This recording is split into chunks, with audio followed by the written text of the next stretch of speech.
What's up, everyone? DPX here. Welcome back to another review. Sorry it's a little sunny here. It might look a little weird on the green screen, but don't worry. Today we got a double review. I was going to do this as two separate things, but like, why do that if you can just make them one video? And I'll have little chapter cards in case you only care about one thing, or you only care about the other thing, or you haven't seen one thing and you want to hear my thoughts on the other thing because you have seen it. Because I'm getting into spoilers for both of them. So yeah, this is going to be Andor and Chucky. So without further ado, let's get into this. But before we do that, you know what to do. Be sure to subscribe, to hit the bell, leave a comment, or I will... you don't want to know what I'll do to you. Starting off with Andor, and once again, this is going to be spoilers, so go watch the show and come back. And yes, okay, spoilers already of how I feel. Yes, watch the show. But going into this, I didn't really know what to expect, because like of the three Star Wars shows that came out this year, like the premium television, I don't know if I can, but like the big Disney Plus shows that were Star Wars that were based off of one specific character, I know that's very specific. But out of Boba Fett, Obi-Wan, and Andor is the one I was the least excited for. Not that I was not excited for it. Again, I'm one of those suckers who'll watch anything Star Wars. But, Andor was definitely... Cassian Andor he's a supporting character in a spin-off movie who died in that spin-off movie, so only appeared in there.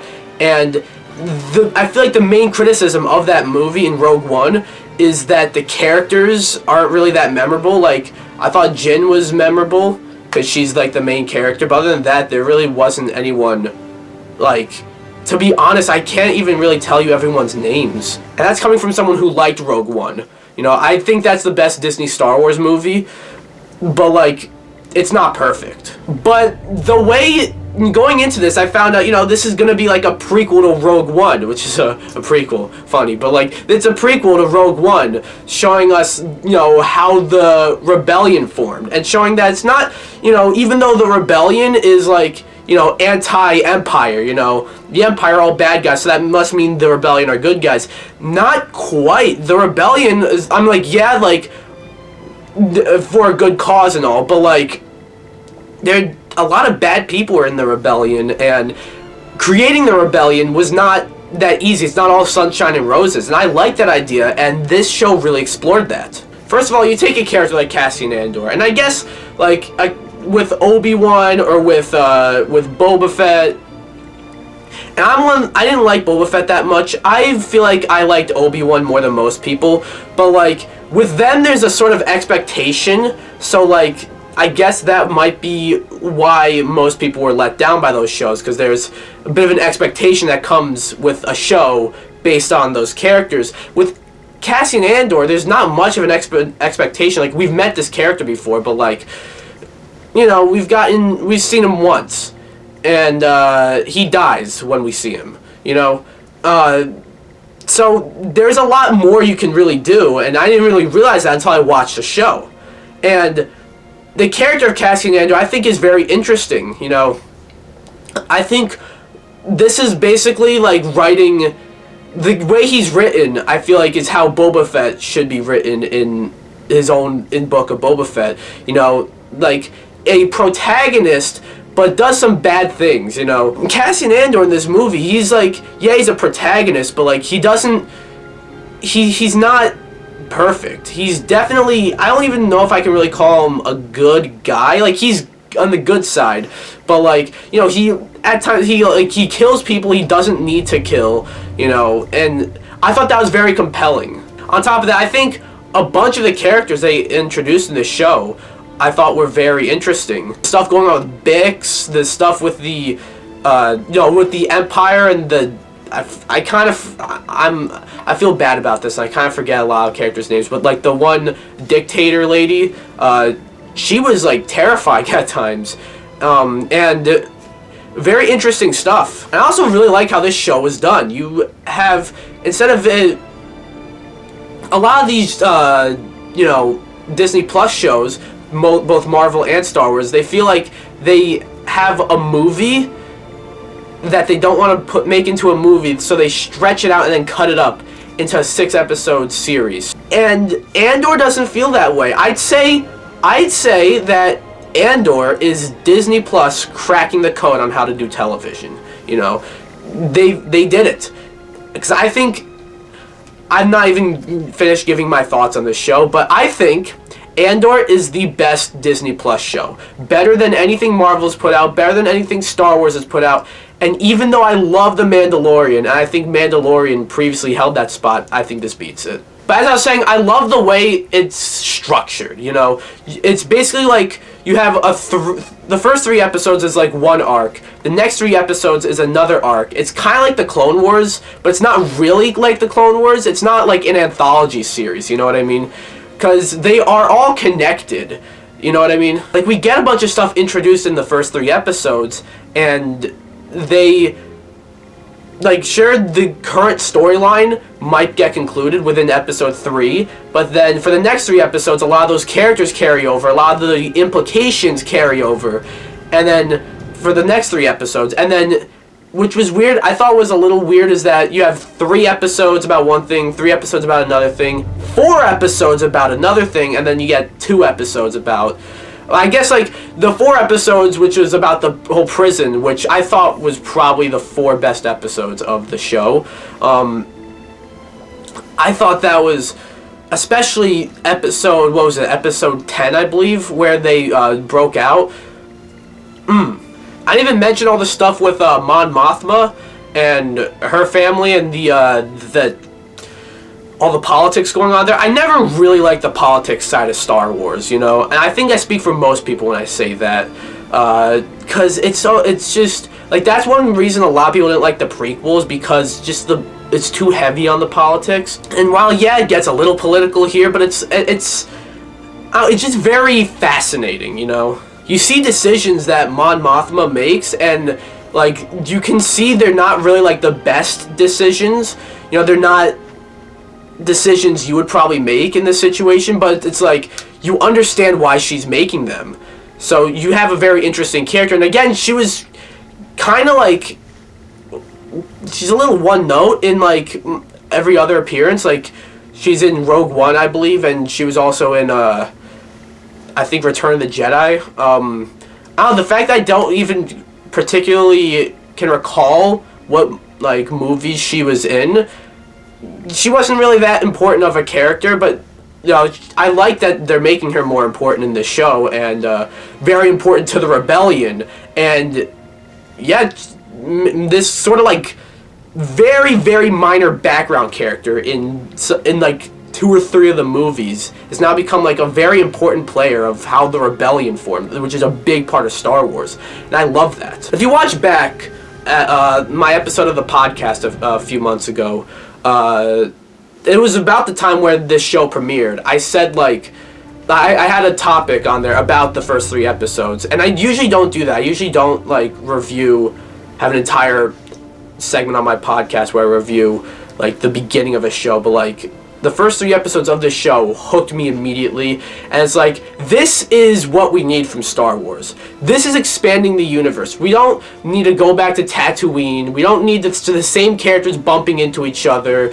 You know, we don't need to shrink the universe. What I just said is shrinking the universe. What Andor does is it expands the universe. Yeah, we go to places that we've seen before, like Coruscant. A lot of the show takes place on Coruscant, but, like, there's story reasons for that, you know.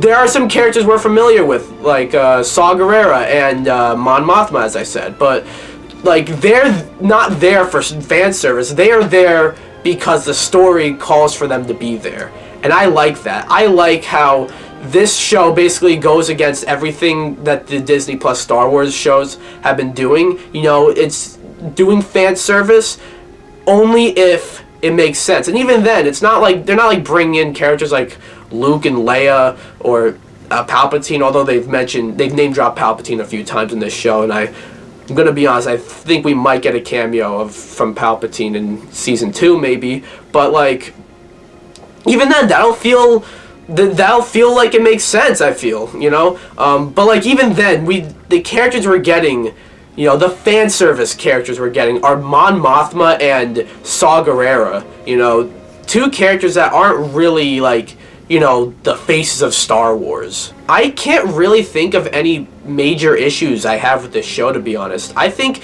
that Andor is the best Star Wars thing we've gotten since The Mandalorian. Better than the... You know what? I think it might be the best Star Wars thing we've gotten since maybe the Clone Wars. You know? And if you're talking about live-action Star Wars, it might be the... I'm not joking, it might be the best Star Wars we've gotten since Return of the Jedi. Because this puts the war in Star Wars. It's not... I guess if there is an issue, it's not an issue with me because I love this about this show, but not a lot of people I think will really dig this part about it. It's not really like any of the other... It's not really like any other Star Wars we've gotten. This is... I've heard people say it's like Star Wars for adults. Not that it's like, you know, bloody and gory and there's sex or anything like that, but like, it's mature. You know, they touch on mature topics, politics and stuff like that. But like, it does something different, and I think it absolutely pays off. And it is a crime, a fucking crime, that this show has low viewership numbers. You need to watch this show if you're a fan of Star Wars. So in the end, I'm gonna do it. Andor gets a 10 out of 10. I'm back, everyone. What's up? There might be some background noises. Please, can there not be? But I'm back today, or it's the same day for you, but like it's a different day for me. Whatever. Today I'm reviewing Chucky season 2. Let's just get right into this. Now, going into this, I was a little skeptical because I really enjoyed the first season. The first season was a pleasant surprise. I almost watched like the first episode of the first season, like ironically, because I thought it looked bad. I was hooked, and it was pretty fun all the way until the finale. The finale kind of soured me on some of the storylines, I feel, but even then, it still ended on a rather satisfying note. And it made me, you know what? Okay, I'm interested in another season. But then the way that the kids going to church, I mean, I don't know, like, and the trailers told you like they have to like atone for their sins. It's like, what sins? They tried to like stop Chucky. That's a good thing.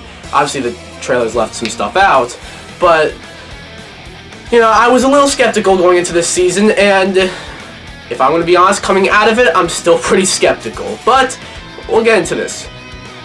And there's noise in the back. Fuck! There's been some online discourse about this season of Chucky. You know, people like it, people don't like it, and it seems like there's not really an in-between. I feel like I'm an in-between. Because, like a lot of this show just goes for it. It does a lot of campy stuff, it does a lot of silly stuff, it does not take itself seriously, and I'm so conflicted on that, because a lot of people out there hate that.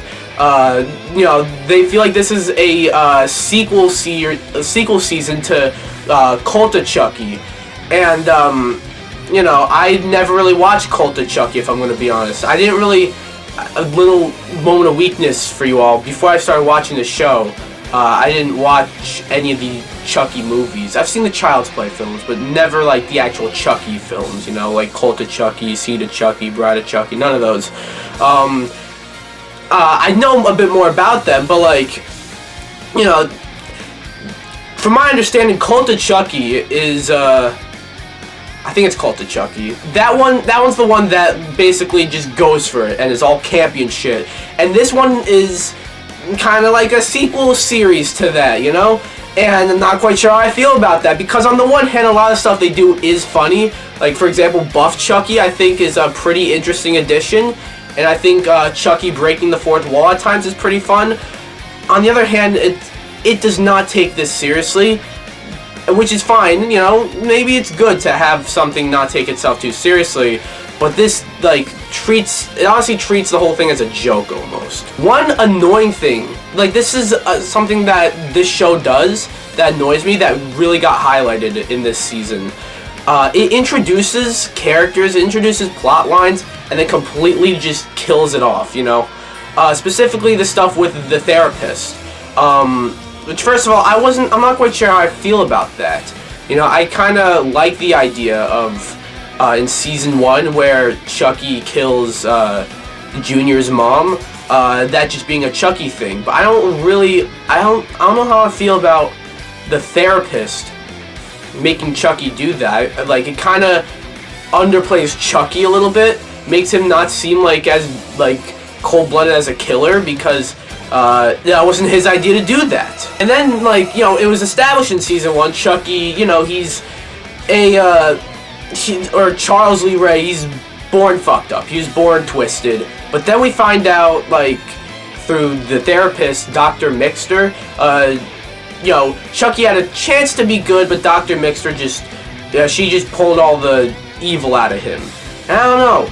I feel like, you know, have Chucky just be a cold-blooded killer, no remorse, no good side. I don't like the idea that he could have been good, but like it was mainly because then the real villain isn't really Chucky. The real villain's Dr. Mixter, you know. And even then, like at the end, they show that they swapped souls, and then immediately she dies.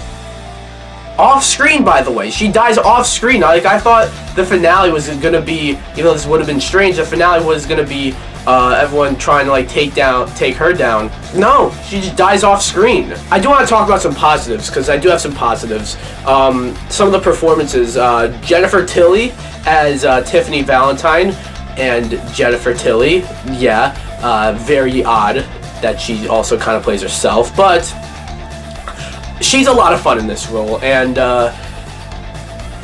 while I kind of got sick of the character after a little while, like there are a few times where I wanted the character to die, not because, you know, she's a villain, you want to see her die, but because it's like, she's overstayed her welcome, just kill her off. It's not the actress's fault, it's not Jennifer Tilly's fault, she is great in this role. Also, Fiona Dorff as Nika, and especially when she turns into Chucky, excellent. And the character of Lexi, she was the most improved in this season. In season 1, like, they made her, like, an insufferable, unlikable bully.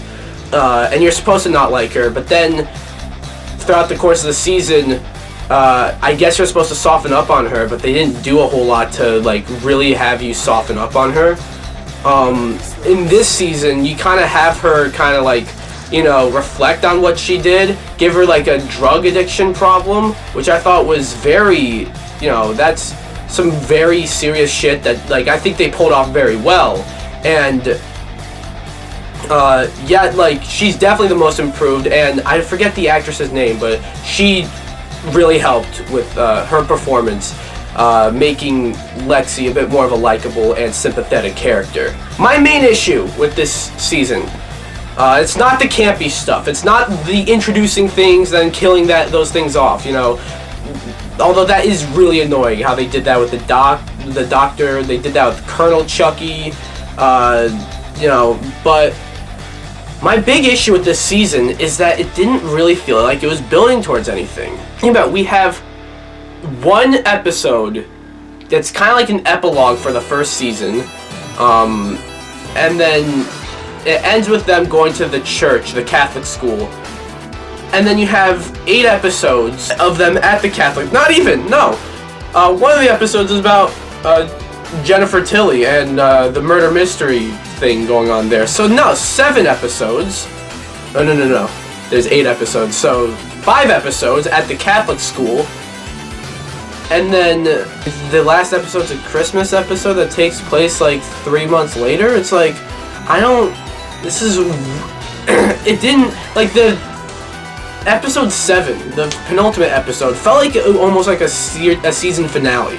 I thought that would have been a good finale of I feel like, you know, this season finale could have been like like the season 3 premiere, I feel.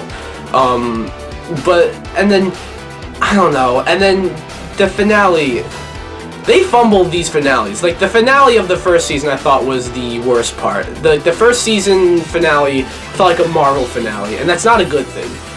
This one didn't feel like a Marvel finale, but it didn't, I don't know, it just, there are some twists and turns and stuff that I don't think felt earned, I don't think were surprising, I don't think, like, they made sense. In the 7th episode, it's said to be, you know, that was the last Chucky, and he's dead, he got his fucking chin shot off, right? Nope, we got another Chucky, and then we get him, like, fucking sawed to death. And it's like, okay, that's the last Chucky. Chucky's dead for real. Then at the end, the Belle doll gets, it turns out that that's Chucky in drag. So now it's like, now it's just like, it's never impactful when Chucky dies. Because even when you know Chucky, there's still gonna be another Chucky. Like, it's still really satisfying to see Chucky get killed. Now it's like, there's no stakes. There's no stakes. Chucky, you can't... This was a concern going into this season. This was a concern with basically, after this end of the first season, this was a concern I had about the rest of the series, basically. And it's like, where are the stakes? If there's just an infinite number of Chuckies, how can, like, there's a threat that means there's a threat that you cannot beat. There is an enemy that is, like, basically invincible if there's an infinite number of them. And I actually thought that this season was going to avoid that issue. This season, by establishing that the good Chucky that turned out not to be good was actually the last Chucky, I kind of thought, like, okay, alright, I don't know where you go from here, but okay, interesting. Nope, there's always another Chucky. And on the one hand, I kind of like the idea how there's always another Chucky.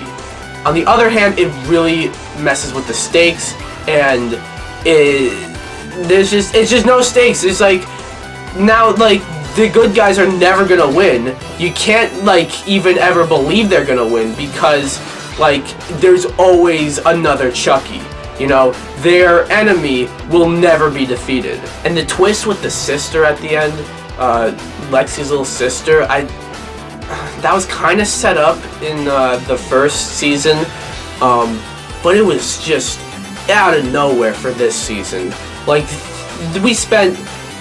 we saw her one other episode in this season, and then she's not in any of the other episodes, and then all of a sudden she's evil now.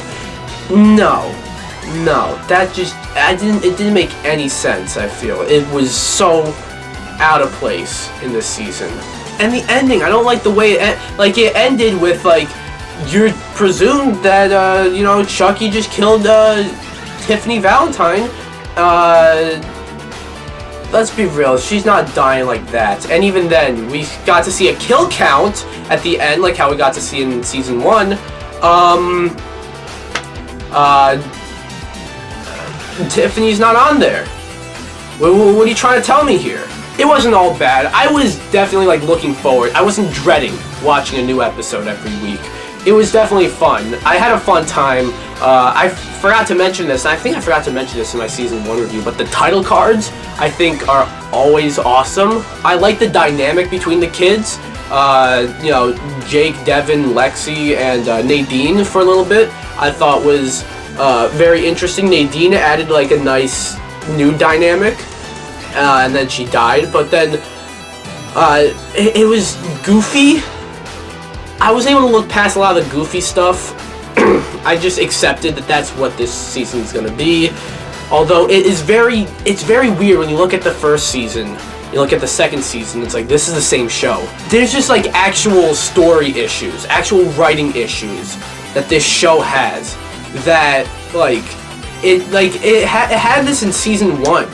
Establishing stuff, having plot lines, then ending those plot lines with, like, no conclusion, really. You know, I hate it when this show does that so much. And I feel like it's not even really talked about that much, but this show always does that. And this season, the biggest issue, I feel, the season felt directionless. it was not leading to this finale. This is not the finale it was leading to. We did another positive I forgot to mention. We did get some gnarly kills, like some kills that I'm surprised we were able to get on television, which I think is really cool. But like, I don't know, this season felt directionless. It was a little too goofy. It was messy with the writing. It was structured very weirdly. A lot of the performances are great. A lot of the characters I thought were cool. It was good to see Andy and Kyle back and all that. and it's good to see Nika kind of, you know, get what she wanted. But she can never, you know, poor Nika. But it was a messy season. And once again, I'm a little skeptical going into a possible season 3. I'll watch this 3rd season, but I'm a bit more skeptical now than I was even without the trailers for season 2. But anyways, I'm gonna give Chucky season 2 a 6.5 out of 10. There's some good stuff. It's not all bad, but I don't know, I'm a little worried for the rest of the series, if I'm gonna be honest. But what do you guys think? That was my review for Chucky Season 2. How about Andor Season 1? Quite different, you know? 2 completely different verdicts, I feel. But what do you guys think? Have you seen Chucky Season 2? Have you seen Andor Season 1? Anything about the shows? Let me know down below. Anyways, be sure to come subscribe, or you don't want to know what I'll do to you.